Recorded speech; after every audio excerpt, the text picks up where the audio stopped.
welfare schemes are also social justice schemes. It's not just to television opens up an entire world to people. Any questions raised against the BJP government becomes anti-national or you're an urban Naxal. Unfortunately, Hindi imposition and now Sanskrit imposition also is not a dead issue. Kanji Moi, of course, Khani Mori. I think it's completely unfair because you may put in so much effort to pronounce a Latin American name properly or a French name properly, and you laugh at people who can't say it properly. But then when it comes to a South Indian name, you think you have all the liberties to say it wrong. It is election season once again. Two southern states, Kerala and Tamil Nadu, are going to the polls this time. We at the News Minute will bring you stories that matter. We'll also be following political leaders who matter in the two states. We are starting our journey from the western part of Tamil Nadu, the Dharmapuri district. We are following the trail of DMK leader and Member of Parliament, Kanimozhi. Kanimozhi has been on the campaign trail for many days now as part of Vidiyalai Noki Stalin Kural. This is the DMK campaign, which means Stalin's voice towards the dawn. So our first stop is at Dharmapuri, the land of Hogeneckal Falls.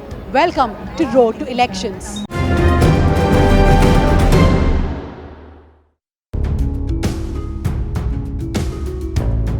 So we stopped for breakfast at this place called Sri Rama Vilas.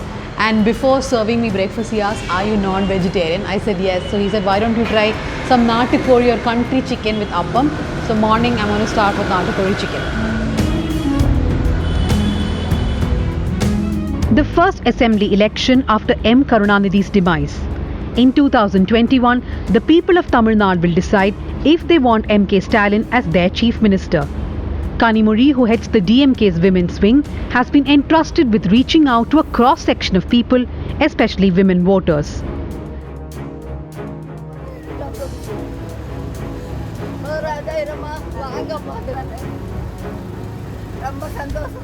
So we are in the campaign van of DMK MP Kanimozhi. So this election, what is the DMK's big promise to the people of Tamil Nadu? Better governance, employment, and we'll make sure that the basic needs of the people are met. But do you feel that the current government did not then meet the basic needs of the people? Definitely not. Where is the employment opportunities? In Dharmapuri itself, the SIPCOT started by the DMK government. Nothing, even the land was acquired, and nothing further has happened. There are so many projects which have been left unfinished, and they even had another project from the defense, a research project which was 4,500 crores, which was brought in 2010, and the government hasn't done anything further after the change of government has happened, and it would have employed at least 15,000 to 20,000 young people, and that project hasn't been further or worked on. So many things like that. The women's safety has become another big question after Pollachi. We don't know whether these women are still being threatened, still being blackmailed, and the government is only interested in covering up the whole thing. And by releasing one of the names, they've actually indirectly threatened her, and her brother was even beaten up. So there's no safety for women, and the OAP, old age pension, or the pensions given to widows, nothing has reached them. The welfare schemes have not reached, and most of the places the roads are so bad. Drinking water facilities are not there. Schools have not been upgraded. So if one of your main promises are going to be employment, things have changed a lot in the last few years, even when you all were in power, where if a SIPCOT was to come up in some other place, there is a lot of local concern about what it does to the environment, what it does to people. So how will the DMK balance that? Because you are at the forefront of many of these environmental protests today, right? But tomorrow when you're in the government and you need to bring employment, start industries, how will you balance this? No, I think we have to bring in sustainable industries. you can't turn a blind eye to environment and bring in an industry which will affect environment. You have to bring in industries which don't pollute. I mean, I won't say every industry does pollute to an extent, but at least industries which are much more safer, and make sure that the regulations are put in place, and make sure that the industry does not pollute. Unfortunately, this government doesn't do that. Would you also say that this election, the DMK, for example, the AIDMK or the DMK, till now we have seen promises of whether it's Mixi, Grinder, Color TV. We've always depended a lot on what people call as freebies. I mean, I understand this is part of a social justice system in Tamil Nadu where a lot of things are given as part of welfare scheme. But will we see a departure from that politics this election and a more bigger focus on employment, safety, etc.? No, I think there has to be a balance between welfare schemes and it is a developing nation, and definitely welfare schemes make a lot of difference also uh, to the livelihood of people. And I think But a Color no, TV no, or a Mixi or a Grinder, people say, do not call it just a welfare scheme, it's also a freebie. no. See, when we were in government, just to give you an example, when the gas stoves were given, it, somebody told our leader, Kalangar, that you promised a gas stove, so give just one gas stove, one burner. He said, no, I want these women to get out of the kitchens as fast as possible. So give two. So let them finish cooking fast and get out and start doing things which they want to do. So it is actually cutting down the time of women inside a kitchen, where traditionally they've been bound to stay in the entire day. So these welfare schemes are also social justice schemes. It's not just to television opens up an entire world to people. You cannot just call it as a freebie. It is much more than that. It's a social justice scheme, and I think there has to be a balance between both in a developing nation. So it's not just a freebie, it's a welfare scheme, part of the social justice system. My other question is coming back to the politics of Tamil Nadu. A few months ago, also, I've heard a lot of political commentators say there is a vacuum in the political scene of Tamil Nadu. I personally feel that things have changed quite a bit, where every leader now, whether it's a DMK or AIDMK, they found their own standing. So if 6 months ago the DMK felt that it's going to be a cakewalk election for them, do you believe that has changed now because EPS has found his ground? I don't think he's found his ground. I think he's invested in a lot, and unfortunately, government money into advertising, and making sure that people see him first thing in the morning and throughout the day through televisions, and first thing, in a full page ad in the newspapers. More than that, I don't think anything has been achieved. People want a change. People want the DMK government back, and they've accepted MK Stalin as the alternate and as a leader. But is there a lack of a palpable anger against the current government? For example, in the 90s, when there was an anger against Jayalalitha for the corruption charges, do you think there's an absence of that of a wave of anger that this is an election where people may even vote for a status quo? I don't think so. I think there is a lot of anger because, I mean, something as basic as a ration shops. And Tamil Nadu has always prided itself, about the PDS system. Today, it's in an appalling condition where when you go to a PDS shop, you don't get anything. And the quality of the food grains which they distribute is really bad, and people are not able to use it for anything. So, something which was taken for granted in Tamil Nadu, that the ration shops and the PDS system will be good. Even that has become, really bad. And women are made to wait for days together. And even the Manrega, nobody gets a job for 100 days. And they're not even being paid. This is perhaps one election where we are seeing the first assembly election, I would say, at least where I have covered, that there's a lot of talk about religion, about Hindutva. Till now, if Tamil Nadu has talked about dynasty politics and corruption, we are seeing a complete drifting away to a new topic altogether. BJP leader, BJP president of the state, Murugan, has said this is an election of anti-national versus patriots. How do you see this positioning that the BJP is doing? See, any questions raised against the BJP government becomes anti-national or you're an urban Naxal. And it's just not happening politically. That any writers, any thinkers, activists, all of them get branded as anti-national when you ask a question against this government. So that is what they're trying to do to political parties also. Paint them as anti-national, anti-Hindu. In Tamil Nadu, it has always been, politics has risen above religion and caste. It's much beyond that. We've looked at development, we've looked at other issues. So today, they are trying to set a narrative which is based on religion, but and nationalism, which is their formula of nationalism. So I don't think that is going to really, make a difference in Tamil Nadu. But do you think they have not made any headway? What about all the, in many other states, their whole agenda is to bring the OBC caste together, is this umbrella of Hindutva, of Hindus, of unified Hindus. Do you not think they've made some headway? Because we see a lot of noise, at least online, made by the BJP and its people in Tamil Nadu. The online is a very different game, and you know how noise is made online.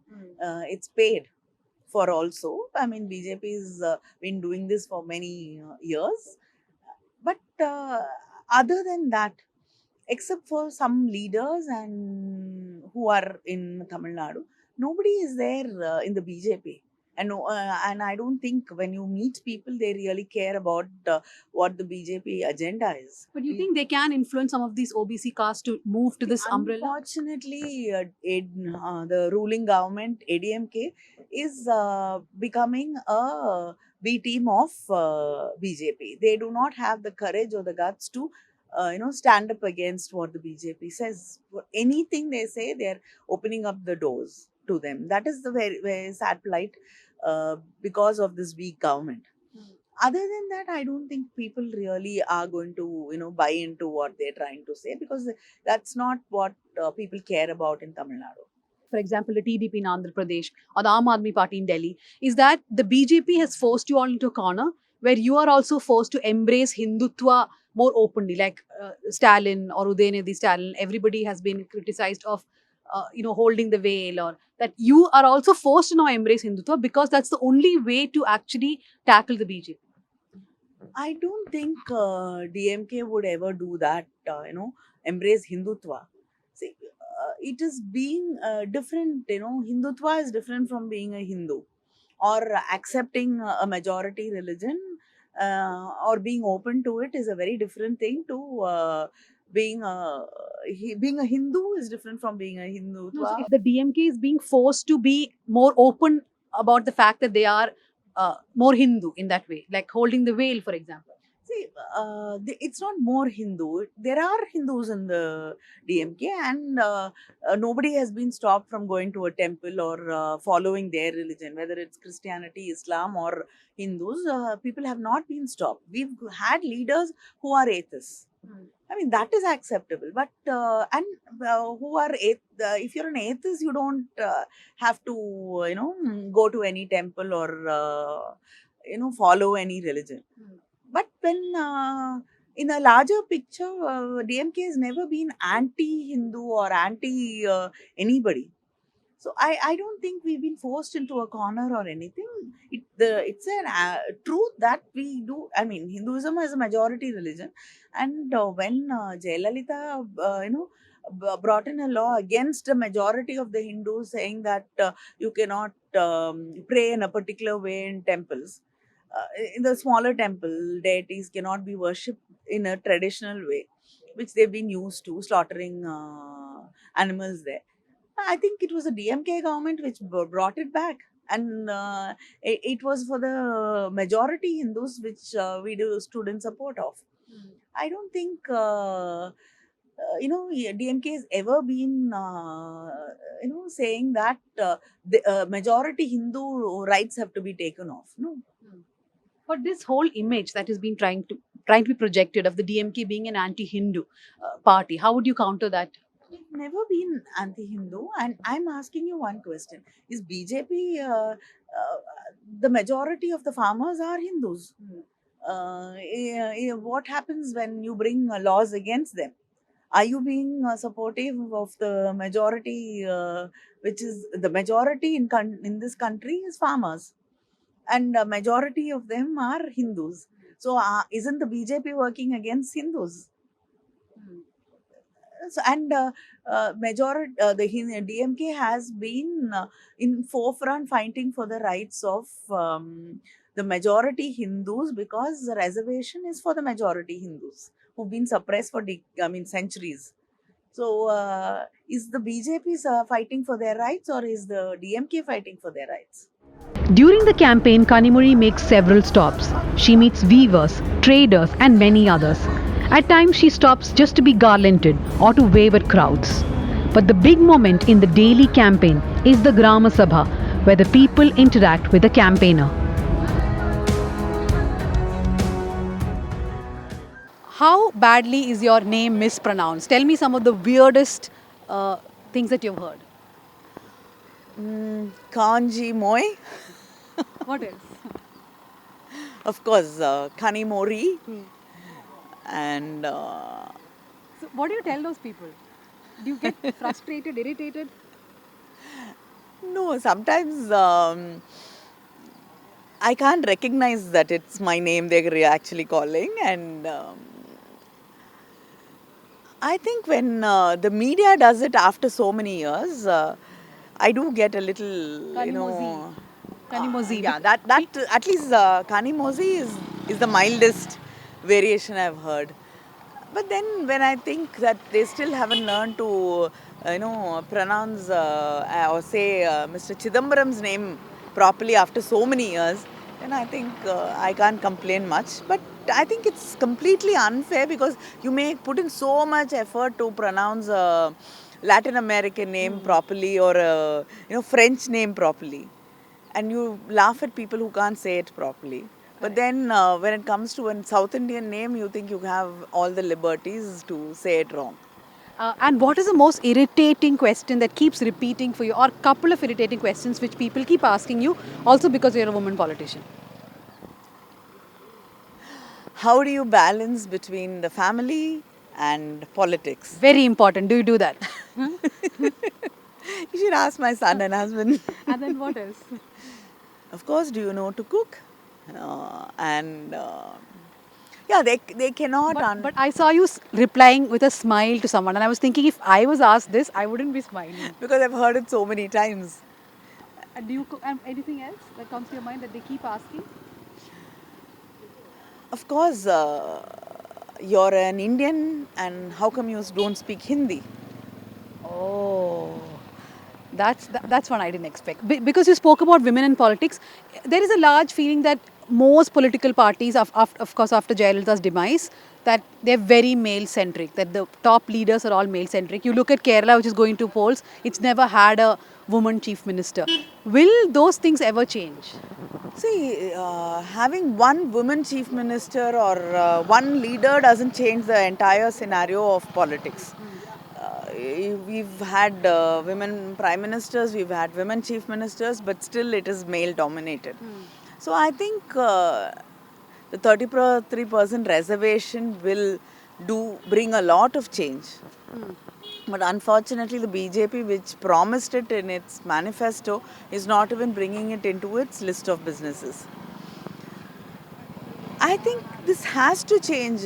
We cannot have laws made. We cannot have, the entire system running without women. With the women being absent in it at all, and without no say of women. It has to change. It should change.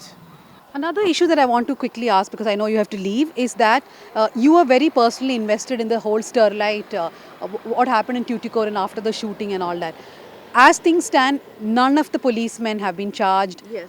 We do not even know if the company will reopen at some stage. And people taking part in those protests have been villainized to a large extent, calling them anti-national. No, and there are cases against those people, and still those cases have not been withdrawn. And it's just not the people who've died. There are people who've been injured in the shooting, and there's no rehabilitation, no reaching out to them also. And even the families which have been affected, they're not they're given jobs, but not according to their educational qualifications. So there's no justice to the people there. There is a lot of criticism against the DMK that you all keep flogging the same issues, and that's been happening for decades, like Hindi imposition or the last few years been NEET. So the criticism is that these are just dead issues, but because you don't have new issues to speak about, you keep reiterating it.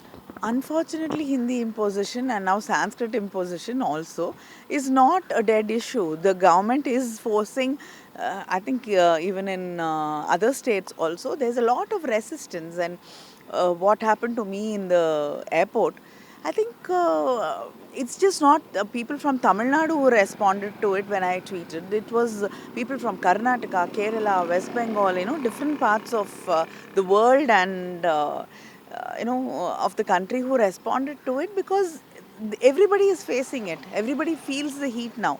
It's not a dead issue. The central government is again and again and again trying to impose Hindi on all the states, all the people, and added to it is the importance they give Sanskrit.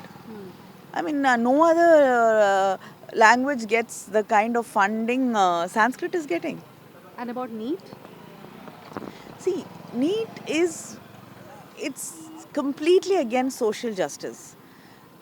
When you say there's an entrance examination, obviously there is a course which helps students who can go for the entrance examination.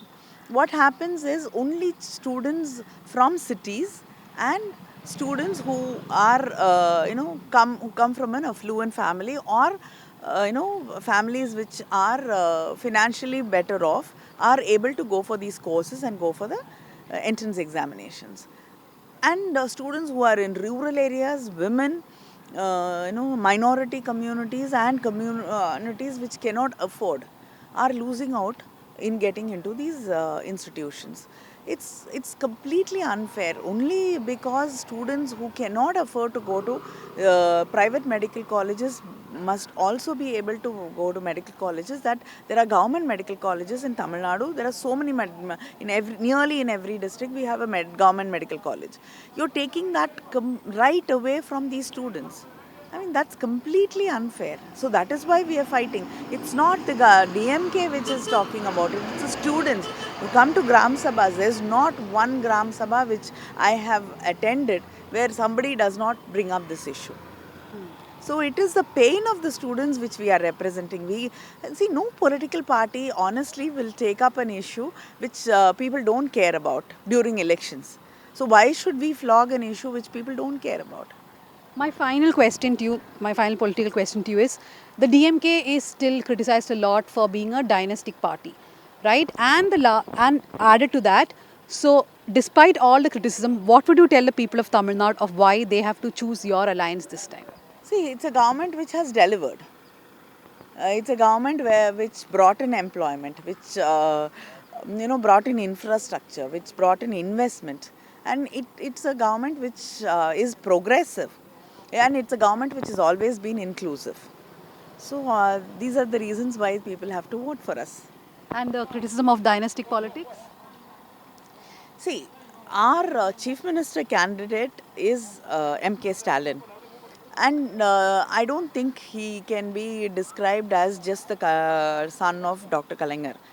He has 50 years of politics behind him. He has performed as the mayor, and people were very happy with him as a mayor of Chennai, and also as a minister in his cabinet and the deputy chief minister. And his administrative capabilities, people have seen it. So I don't think he comes under the tag of dynastic politics. He's proved himself as a party worker and as a person in administration. And that is the Chief Minister candidate we have. Thank you so much for joining us.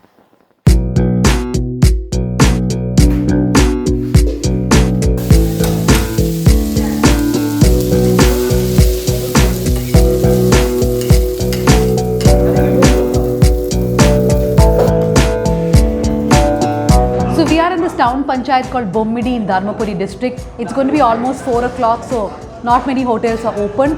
Master Murugan Hotel was open and they offered us food. So we got chicken biryani, we got chicken varuval, it's a Tamil Nadu special chicken fry, and there's parota, and this is egg or mutta kalaki. Basically they take egg, they take some gravy, it can be chicken gravy or any gravy, and they cook it together. So this is not a review show. I will just be eating my food happily. I will not be reviewing it. The only purpose of Road to Election showing you the food is to tell you how enjoyable election coverage is, because we get to eat so much.